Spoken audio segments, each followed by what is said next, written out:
Sa mundong ito, ang gusto lang naman natin ay ang maging masaya sa lahat ng pagkakataon. Subalit minsan, di talaga may iwasan na makaramdam tayo ng kalungkutan. Pero lilipas din yan. Sadyang ganun talaga. May oras na parang may kulang sa pagkatao mo. Pero hindi sa lahat ng pagkakataon ay laging may kulang sa mundo mo.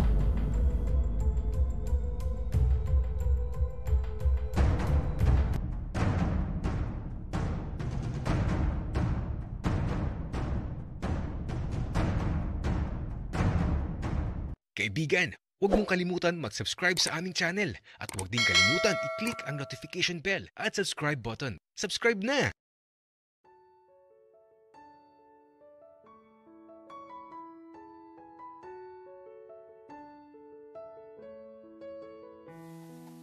Matapos namin linisin ni Dave yung mga palaka, eto, nakahiga lang kami ngayon sa silid niya.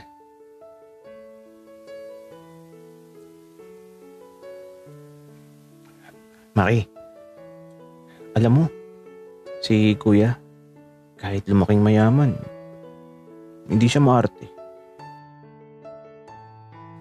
Napansin ko nga din yun, Dave. Walang kaartehan sa katawan yung kuya mo. At saka, Maki, hulaan mo kung anong regalo ni Kuya sa akin. Sige Dave. Siguro, pabango. Gagi, tama ka. Paano mo nalaman, Maki? Kasi naman, binigyan din ako ng kuya mo ng pabango. Kaya lang, gamit na. Pero, okay lang, sobrang bango naman eh. Bakit di mo ginagamit, Maki? May baby cologne pa kasi ako, Dave. Sayang naman kung gagamitin ko yung pabango. Mukhang mamahaling kasi yun. Nako, Maki, tama ka. Mamahalin nga yung pabango ni Kuya William. Nakita ko kasi sa online. 5,000 ang isa. Grabe. Hala, sobrang mahal naman ng pabango ng Kuya William mo. Samantalang yung baby cologne ko, magkano lang ba yun? Napakamura lang. Pero sabi ni Kuya William, mabango ka daw, Maki. Amoy baby. Natatawa nga ako eh. Bakit ka naman natatawa, Dave? May nakakatawa ba sa amoy baby? Wala naman, Maki. Basta, natatawa ako kay Kuya kapag binabanggit ka niya. Para ka daw bata. Lo, hindi na kaya ako bata, Dave. 18 na ako ha. At eto, habang nagkukwentuhan kami sa kwarto, dumating ng tatay at nanay ni Dave. At si Kuya William din, na dumiretso dito sa kwarto. Pagpasok niya, nagkatitigan kami. Pero, umiwas din ako kaagad ng tingin. Nailang ako bigla eh. Tapos eto, tumalikod na siya at nagubad na ng damit niya at ayun. Kumuha lang siya ng towel. Tapos, dumiretso na siya sa labas patungo sa banyo. Maki, ang laki ng katawan ni Kuya, no? Gusto ko din ng ganun. Yung ganun kalaki yung katawan ko.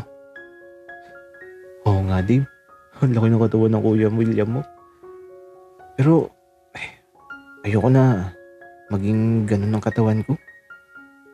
Baka hindi bagay sa akin. Sa bagay. Pero, Maki, dito ka muna sa kwarto ah.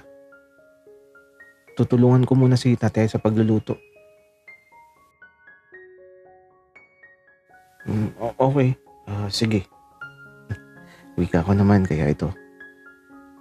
Nanatili lang ako na nakahiga dito sa kama. At habang nakahiga ako, naghihintay lang ako kay Kuya William na matapos maligo. Sa paglipas ng mga sandali, parang inaantok tuloy ako. Subalit nang makita ko si Kuya William na pumasok na sa silid tapos isinara yung pinto. Parang kinabahan ako bigla. Nakatingin nga lang siya sa akin pagpasok niya sa kwarto. Tapos may kinuha siya sa bag niya. Parang lotion ata yun. At lumapit siya sa akin. Nasa gilid siya ng kama na nakatayo habang ako, naupo sa gilid ng kama. Habang siya nasa harapan ko. At mula sa telang nakatapi sa kanyang bewang, tinanggal niya to at sumampal sa mukha ko yung isang mahabang pasensya na nagbigay kaba sa puso ko.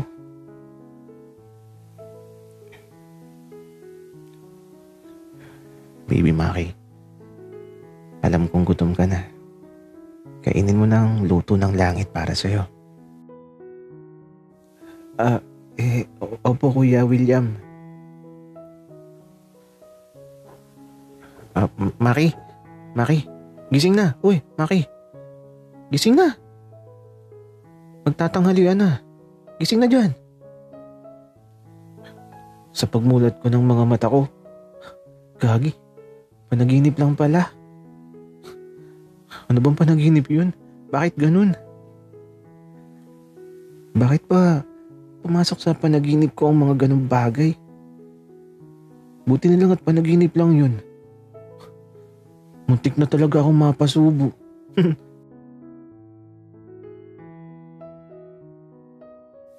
Dave, mahaba ba yung tulog ko? Aba, oo, 1 oras din nata, Maki. Nakita ka pa nga ni Kuya William na naghihilik tapos tululaway. Yo, nakakaya naman yun, Dave. Okay lang yun, Maki. Tara na at kakain na. Luto na yung pritong palaka. Tsaka may adobo din. Sige. Alam mo ba, Dave, sa panaginip ko, kakain din sana ako. Kaya lang ginising mo ako. Bakit, Maki? Ano bang kakainin mo dapat sa panaginip mo? Siguro masarap yun. Ewan ko kung masarap yun, Dave. Hindi pa ako nakakakain ng ganun . Ganun ba, Maki? Ano ba yun?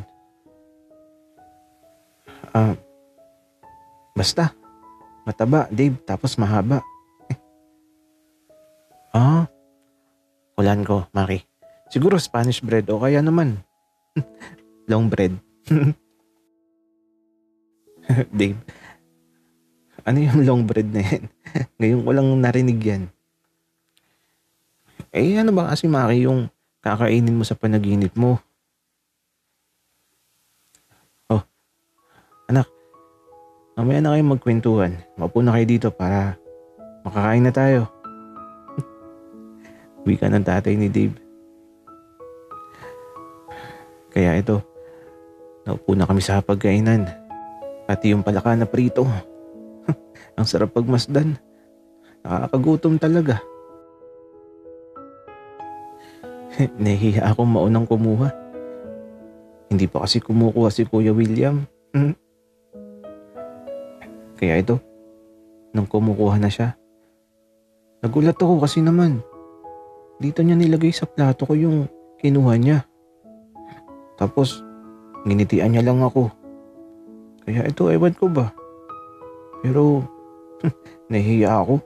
Tapos, naalala ko bigla yung panaginip ko.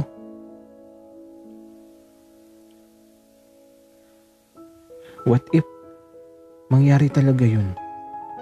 Kaya ko bang sumubo ng pagkaing luto ng langit. Lalo na kung si Kuya William ang magpapakain sa akin.